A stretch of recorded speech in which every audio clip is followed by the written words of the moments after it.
আপনাদের আরেকটা জিনিস আমি হাতে নিয়েছি, আপনাদের জানাই, আমি এবং আমার পরিষদ ইতিমধ্যে আধুনিক মার্কেট করার ক্ষেত্রে দিনাজপুরে ওই যে নাগিনাবাগ সুপার মার্কেট, ওখানে আমাদের 70 শতক জমি আছে। এখানেও ফের একটু ভেজাল করে লাগছে, যাই হোক আমরা সব ঠিক করতেছি। এখানে একটা আধুনিক মার্কেট দিনাজপুরে করার একটা চিন্তা ভাবনা নিয়েছে পৌরসভার তরফ থেকে। এখানে একটি কথা বলেছেন যে রাস্তা কম যাচ্ছে। আসলে দেখেন এখানে আমি এখানে লুৎফুন্নেসার টাওয়ারই হয়তো ছাড়া একটু বিল্ডিং বানিয়েছে। আরেকটা দেখলাম আমি ওই যে ফায়ার ব্রিগেডের ওখানে একটু দেখলাম নতুন বিল্ডিং হয়েছে। অথচ দেখে আমাদের একটি দোকানে কিছু দিতে যাবেন, পৌরসভার উপরে গাড়ি, পৌরসভাকেই পার্কিং বানিয়েছে, বানিয়ে আজকে ওই জন্য আরো জায়গা কম যাচ্ছে। অর্থাৎ আমরা পরিকল্পনা দিয়ে বিল্ডিং এর যে কথা বলেছে, আমরা 100 ভাগ স্বীকার করি যে জিনিসগুলি বিল্ডিং এর জন্য দেখা উচিত ছিল, সেই টিম আমরা আরেকটা করেছি। অবৈধভাবে কোন সার্ভে হবে, কোন বাড়িটা 5 তলার জায়গায় 7 তলা বানাইছে, এই খুঁজে বাইর করা। দ্বিতীয়ত হলো নকশায় একরকম করছেন আরেক রকম, এগুলোর ব্যাপারে কোনো ছাড় নাই। এটা আমাদের সাংবাদিক হিরু ভাই কর্তোয়ার উনি জানেন যে উনি এরকম একটা সমস্যায় পড়েছিলেন। আমি চেয়ারে বসলে আমি চিনতেই পারি না লোকটা কে। ওনার চিঠি উনি পেয়েছে, বহুজন তদবির করেছে, আমি কিন্তু ছাড় দিইনি। কি হিরু ভাই ঠিক আছে, তো আমি আমার জায়গা থেকে কাজ করব, খালি আপনারা সহযোগিতা করেন। দেখেন কোনখানে কি হবে, আইনের মধ্যে দিনাজপুর শহরকে করবে। আর আপনার রাস্তার জন্য আমি ঢাকা যাচ্ছি, হয়ে যাবে। আপনার ইয়া থেকে কি বলে চাঁদেরহাট ক্লাব থেকে মন্দির পর্যন্ত ট্রেন এবং রাস্তা, হ্যাঁ। এবং ওই যে আপনার না রাস্তা, আমি এইটুকু আশাবাদী আপনাদেরকে, এইটুকু অনেক সময় তো আপনারা কথা শুনছেন বলছেন, আমি বাস্তব কথা বলতেছি।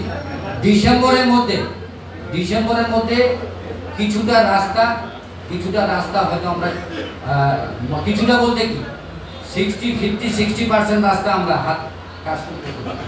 এটা আমার বিশ্বাস। আপনার এদিকে বাংলা স্কুলের রাস্তা দিয়েছি টেন্ডার, এই টেন্ডারের স্কিম পাঠিয়েছি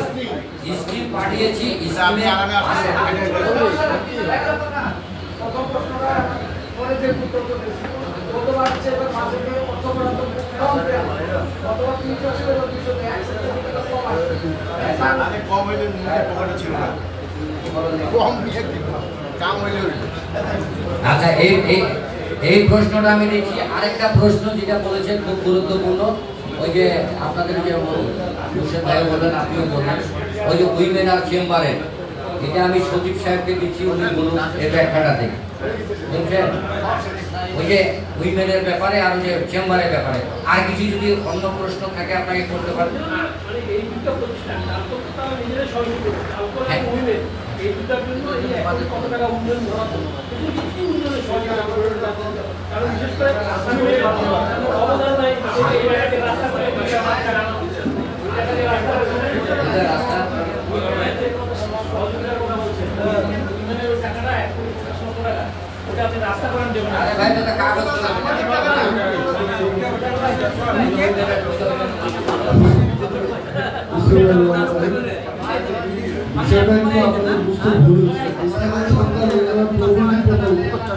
বাংলাদেশ ও সুইজারল্যান্ড সরকারের অর্থায়নে সুইস কন্ট্রাক্ট নামে একটি প্রজেক্ট দিনাজপুর পৌরসভা আসছে।